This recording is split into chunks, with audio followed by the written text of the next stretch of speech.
nausea, vomiting, even blackouts. What do these things have in common?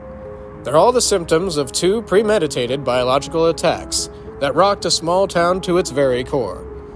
Good evening, I'm Preston Xander. Tonight, we'll look back, meet some of the survivors of these heinous attacks, and ask them about their encounter with a deadly cloud.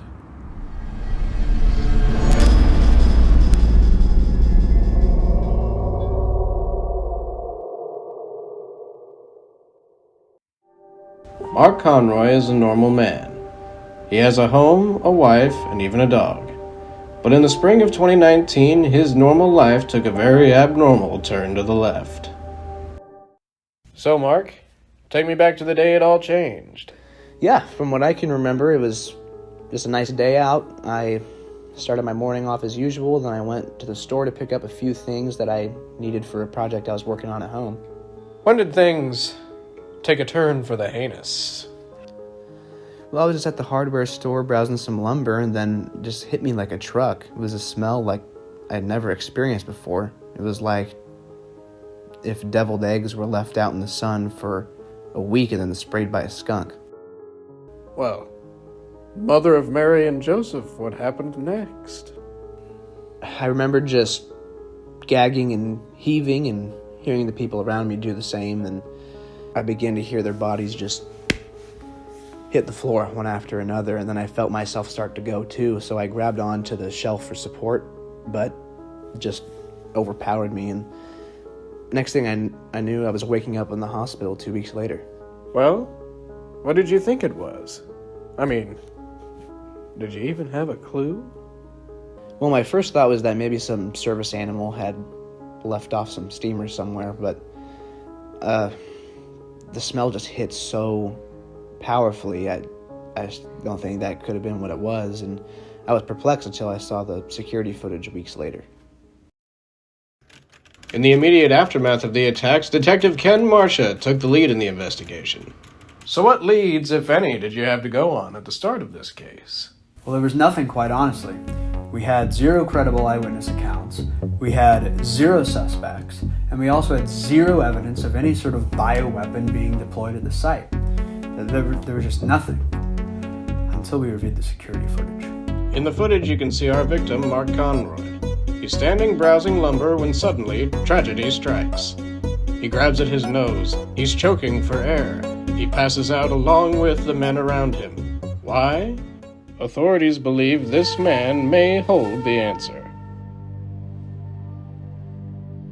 So, that little tiny movement on the footage. What was it about that made this man a person of interest? As you can see in the security cam footage, the motions that our suspect makes they're very flatulent in nature. And this fact, combined with eyewitness accounts, or rather nose witness accounts, claiming that the area was very smelly during this time, these factors led us to believe that this was, in fact, our prime suspect. Flatulent? Could it possibly be that this chaos and sickness was caused by nothing more than humble sphinctoral wind? So, farts? Yes, farts, that's correct. Well, a reasonable connection to make, I suppose, but it was such a short pause by the man in the video. It seems like it would take quite the anal blast to create such bedlam. Well, that's what I thought too, initially. And so did the police department. But then it happened again. Penny Young was another unfortunate soul who had a terrible encounter with this deadly cloud. So take me back to that day in the food court. Well, me and my family were visiting the mall, and we asked someone at the food court to take our picture. And then we were hit by an overwhelming stench. Well, did you have any idea at the time what it could have been? Well, there wasn't much time to think until we were all unconscious. And then it wasn't until later we looked at the picture and noticed something was strange in the background. Now, the second attack. Miss Young's testimony was a huge break in the case, right? Yes, Miss Young did describe someone wearing some rather suspicious clothing. So we went back through the security cam footage of that day, trying to see if we could find a match to the description that she gave us, but It was inconclusive. Well, that must have been frustrating. How did you proceed? Well, since we couldn't find anything on the security cam footage, the decision was made to have Miss Penny Young sit down with a composite artist to see if we could get a good face to this description that she keeps giving us. And then once we had a satisfying image, we went public. The mysterious windbreaker finally had a face. But a name was what police were after. How would they identify the suspected butt puffer? The answer would come from a most peculiar source. So now that you had a face, how did you possibly go about putting a name to this derriere derelict? Well, it took a couple days, but once the mall had finally aired out and it was safe to go in and look for evidence, we went ahead and set in a team, including myself. We went down there to look, and we couldn't find much at first, but then we came across some stained shorts in a garbage can nearby. The perpetrator must have dumped his used undies in there, and upon further examination of those stained shorts, we found a positive ID. It took a little bit of time, a little bit of effort, but we know who it was. Hugh Janus. Skid marks. The posterior predator who traumatized more than 100 people with his deadly wind was toppled by the remnants of a shard. Hugh Janus was arrested at his home just 2 days after his attack at the food court.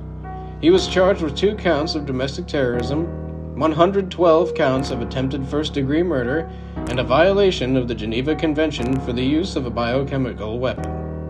Janus's lawyers argued to the jury that his fart gas did not qualify as any more of a biochemical weapon than anyone else's, and that he had not premeditated the attacks, but simply just had to fart. Hugh Janus was indicted on all counts and was given the max sentence of 10,267 years in prison. However, he would only serve about 2 weeks.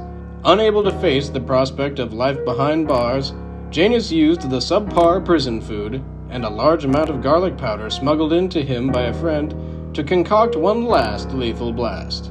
Inmates as many as 12 cells away were violently sick or entered into comas. Janus and his cellmate, Glenn Brown, were killed instantly. So in the end, when you look back over this case, all the gas, all the trauma, what do you think about the most? Well, the irony of it all, Janus was his own victim. His final act was one of cowardice, and, well, I wish he had served his time, but overall, I'm just glad he's gone.